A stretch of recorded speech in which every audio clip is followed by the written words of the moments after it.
Madame, Monsieur, bonjour. On démarre ce journal en images avec l'audience accordée hier par le chef de l'État, le président Alassane Ouattara, à Ségolène Royal, la ministre française de l'Environnement et de l'Énergie, par ailleurs présidente de la COP 21, est en Côte d'Ivoire pour un séjour de 5 jours, une visite qui s'inscrit dans le cadre d'une tournée africaine, tout comme avec les autorités déjà rencontrées à l'occasion. Eh bien, Ségolène Royal a évoqué avec le chef de l'État l'importance de la signature le 22 avril prochain à New York de l'accord de Paris pour le climat. Agenda chargé donc pour la présidente de la COP 21. À côté des audiences, plusieurs visites de sites. Ségolène Royal était hier au parc national du Banco, compte rendu de la visite avec Patricia Omouetia.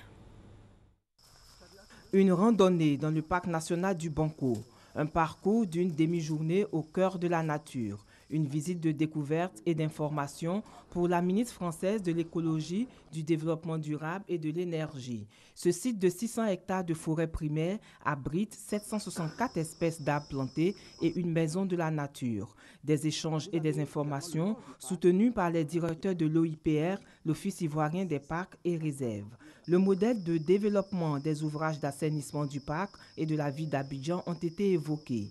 Émerveillé de constater le sérieux de la préparation des négociations de la conférence climat qui aura lieu bientôt à Paris, la présidente de la conférence des parties COP 21 est optimiste. Que la Côte d'Ivoire ait pu préserver autant d'espaces naturels et de parcs, c'est déjà très important, formidable. On sait malheureusement aussi que la déforestation a frappé tous les pays du monde, puisque c'est un problème maintenant mondial. Et tous les projets de replantation, de reconstitution des espaces sont très importants. C'est très important qu'on voit revenir la nature dans les villes parce que ça absorbe la pollution, ça absorbe le gaz carbonique et surtout ça diminue la température. Nous sommes ravis par cette visite et nous sommes très fiers que Madame la Présidente de la COP 21 se soit rendue dans le parc du Banco qui, comme vous le savez, est très important pour la ville d'Abidjan. Nous lui avons exposé donc la situation du parc, les services environnementaux qui ce parc rend à la population, mais également aussi les difficultés et nos attentes. Les projets d'urgence à réaliser dans le parc national du Banco sont, entre autres, la réalisation de la clôture du parc, l'achèvement du barrage et des ouvrages d'assainissement. Des engagements pour la Côte d'Ivoire qui continue sa transition vers l'économie verte. Cette autre information en images, le Premier ministre Daniel Kablan-Duncan a procédé hier à une série d'inaugurations d'infrastructures routières dans la commune de Cocody, la bretelle sur le Latrig, la bretelle au niveau du lycée technique, la voirie au rond-point de Saint-Viateur, les voiries d'accès à l'hôpital de Angré, incluant le nouveau pont, des infrastructures désormais ouvertes au public et qui s'inscrivent dans la volonté du chef de l'État de travailler, selon le Premier ministre, à tout ce qui touche au confort des populations ivoiriennes. Et on parle santé à présent, la vaccination contre la polio. Quel intérêt? Élément de réponse dans ce reportage signé Kadi et Fadiga Fofana. Novembre 2015, la Côte d'Ivoire obtient la certification pays libre de polio. Résultat encourageant, mais il faut poursuivre les campagnes de vaccination. Le pays qui arrive sur 3 années successives à ne plus avoir de cas de poliomyélite est déclaré pays libre de poliomyélite. Mais cela ne veut pas dire que l'Afrique est certifiée pour une éradication de la poliomyélite.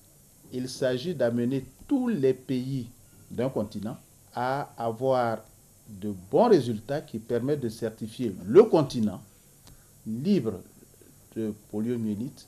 Alors ce samedi 27 mars, top départ des journées nationales de vaccination contre la polio. Encore 2 gouttes pour garder la Côte d'Ivoire sans polio. Un slogan partagé par des parents. Même s'il n'y a plus de cas, le vaccin n'est pas mauvais. Donc on peut toujours continuer de vacciner les enfants. Les frontières ne sont pas fermées. Les gens peuvent quitter ailleurs pour venir.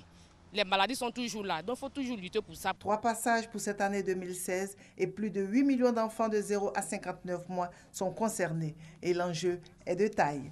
Il ne faudrait pas que nous fassions marche arrière. En résumé, des GNV de qualité avec des agents qui appliquent à 100% toutes les directives. La traque du poliovirus sauvage, une détermination du programme élargi de vaccination qui vise à lutter contre les cas de zéro dose de gouttes donnés aux enfants et les cas de refus des parents. Et concernant les refus, des villes comme Yiglo enregistrent 32%, Bondoukou 19,4% et Tanda 19,2%. Voilà, et vous l'avez dit, Kadi Fadiga, c'est aujourd'hui que s'ouvrent à Grand Laou, officiellement en tout cas, les journées de vaccination synchronisées contre la poliomyélite. On parle agriculture à présent, la Côte d'Ivoire, et son agriculture en vitrine à Paris, en France, où s'ouvre ce samedi le salon de l'agriculture. Le monde agricole est au rendez-vous pour cette 52e édition autour du thème l'agriculture et l'alimentation citoyenne. Et c'est Noël Niagno qui nous en parle. 2 milliards d'individus seraient atteints de malnutrition en 2015. 6 millions en meurent chaque année selon la FAO, Organisation des Nations Unies pour l'alimentation et l'agriculture. Voilà qui explique certainement la forte concentration des réflexions mondiales sur la problématique de la sécurité alimentaire. En 2015, tenez, dès février 2015, le Salon de l'agriculture de Paris ouvre le bal avec comme thème l'agriculture en mouvement pour nourrir la planète. 3 mois après, en mai, l'exposition universelle de Milan lui emboîte le pas. Nourrir la planète, énergie pour la vie, avec une illustration à la dimension des préoccupations. La croissance de la population mondiale s'est fait de plus en plus forte. Les villes prennent du pas sur les campagnes, une urbanisation forte. Il faut donc s'assurer que les productions à la base soient suffisantes pour nourrir et ceux qui sont en ville et ceux qui sont dans la campagne, et préserver les ressources naturelles pour les générations futures. Dès ce samedi 27 février à Paris, à la 52e édition du Salon international de l'agriculture, SIA 2016, encore la question de la sécurité alimentaire. Agriculture, alimentation citoyenne. Tout ce qui se fait comme agriculture doit être au service du citoyen. Vous devez faire en sorte aussi que cette agriculture soit durable. La qualité en termes d'alimentation, mais aussi la préservation des ressources naturelles. La Côte d'Ivoire, pays à vocation agricole, locomotive sous-régionale en la matière, sera à ce rendez-vous, cette fois pour labourer 3 champs. Mobiliser d'abord le monde agricole africain sur la tenue de la conférence régionale la FAO, Organisation des Nations Unies pour l'alimentation et l'agriculture, pour lutter contre l'insécurité alimentaire et nutritionnelle du 2 au 8 avril. Ensuite, faire la promotion concomitamment du CIETA, Salon international des équipements et des technologies de transformation de l'ANACAD, et du SARA, Salon de l'agriculture et des ressources animales d'Abidjan. 2 rendez-vous programmés pour 2017. Des rencontres qui doivent désormais s'inscrire en bonne place dans l'agenda des décideurs du monde agricole africain, voire mondial. Voilà un reportage signé Noël Niagno, envoyé spécial. Coopération Côte d'Ivoire-Turquie. La Turquie est désormais nouvel Eldorado des opérateurs économiques ivoiriens. Ces dernières années, les relations entre la Côte d'Ivoire et la Turquie se sont intensifiées au plan diplomatique en tout cas. Et c'est ce que nous dit Jean-Jacques Kwame. Dans sa boutique, Mariam Bamba n'hésite pas à présenter les produits en vogue du moment à ses clientes. Des prêt-à-porter féminins importés de la Turquie. Ça vient de la Turquie, hein. Ah ouais, précisément, oui, la Turquie, vous voyez qu'ils font la qualité, hein. Le Made in Turkey a actuellement le vent en poupe. Mariam Bamba se rend donc régulièrement dans ce pays pour satisfaire la demande de plus en plus forte. D'autres commerçantes font de même. Il y a une demande parce que la qualité y est, quoi. C'est pourquoi cette fois-ci j'ai décidé d'aller en Turquie. La Turquie est désormais une destination de choix pour les opérateurs économiques ivoiriens. Un exemple pour s'en convaincre, le partenariat qui lie depuis 2014 une entreprise de BTP ivoirienne à la turque Limak Group. Ce sont 2 volontés qui se sont rencontrées à un moment donné. Nous souhaitions un partenaire qui puisse accepter le transfert du know-how et eux, ils cherchaient un partenaire local sur lequel ils pouvaient s'appuyer pour s'implanter dans la sous-région.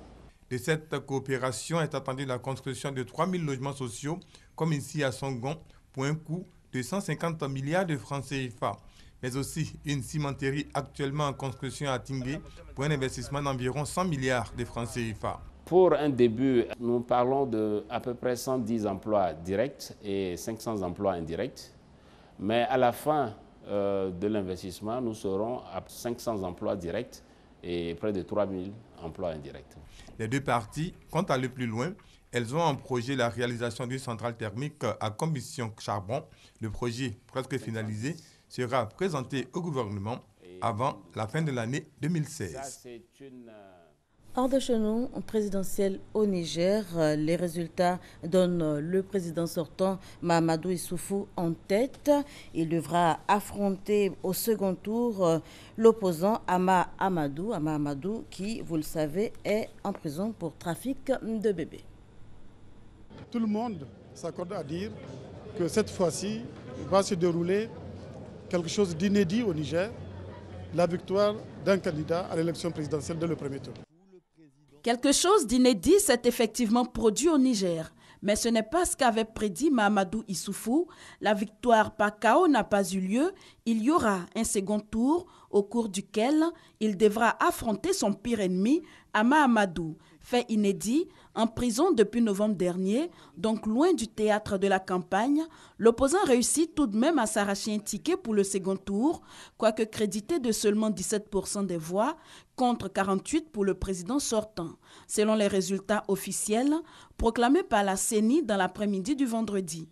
Accusé dans une affaire de trafic de bébés, l'ex-président de l'Assemblée nationale est aux prises avec la justice, un dossier qualifié de politique par ses avocats et ses partisans. Les cadres de son parti, le Modène Faloumana, et son épouse ont dû se charger de sa campagne. Le scrutin opposait 15 candidats et était marqué par de fortes tensions, notamment le vote par témoignage qui offrait la possibilité de voter sans carte d'identité à condition d'être reconnu par 2 témoins. L'opposition y avait vu une tentative de passage en force de Mahamadou Issoufou. Ama Amadou sera-t-il libéré avant le second tour? C'est en tout cas ce qu'espèrent ses partisans, vu que toutes les autres personnes impliquées dans le dossier bénéficient de liberté provisoire. Une chose est sûre, le second tour fera bouger les lignes et une coalition d'opposants en sa faveur n'est pas à exclure. Le reportage signé Sylvie Touré. On évoque à présent la crise au Burundi après Ban Ki-moon. Mardi dernier, 5 chefs d'État sont à Bujumbura. Ils tentent de relancer le dialogue. Ils ont 48 heures pour convaincre le président Nkurunziza et son opposition d'établir un dialogue de sortie de crise. Les chefs d'État sud-africains, sénégalais, gabonais, mauritaniens et le premier ministre éthiopien qui constitue la délégation de l'Union africaine à Bujumbura depuis jeudi dernier, sont à pied d'œuvre. Notre mission est de consulter tous les partis politiques ici au Burundi face à la situation politique et encourager tous les acteurs à participer dans le processus de médiation facilité par son Excellence le président Museveni et que tous s'engagent activement dans le dialogue inter-burundais. Oui pour un dialogue, mais pas à n'importe quel prix, prévient le camp au pouvoir. Il y a une plateforme qui est ouverte et que les citoyens, tous ceux qui souhaiteraient prendre la parole, sont les bienvenus. Sauf, bien entendu, ceux qui ont pris les armes. Parce que ça, c'est contraire à la résolution 2248 du Conseil de sécurité. Les 5 chefs d'État africains avaient rencontré jeudi à leur arrivée la société civile et l'opposition. Cette dernière se dit déçue de la médiation qui semble ne pas remettre en cause le 3e mandat de Nkurunziza. Nous sommes déçus car en écoutant le président Zuma, nous avons eu l'impression que ces chefs d'État sont venus conforter Nkurunziza dans son 3e mandat. Ces pourparlers interviennent au lendemain de la visite du secrétaire général de l'ONU à Bujumbura. Ban Ki-moon avait obtenu du président burundais l'engagement pour un dialogue avec l'opposition pour sortir le pays de 10 mois de crise. Un reportage également signé Sylvie Touré. On termine en sport et en images avec cette information qui concerne la FIFA. Gianni Infantino est le nouveau président de la FIFA, la Fédération internationale de football. Association, élu avec 115 voix recueillies au 2e tour contre 88 pour le Cheikh Salman, son principal rival. Eh bien, c'est l'Italo-Suisse qui succède à Sepp Blatter et il entend bien se mettre très rapidement au travail pour redorer le blason de la FIFA. Voilà qui met un terme à ce journal. Merci de nous avoir suivis. Je vous souhaite de passer un excellent week-end.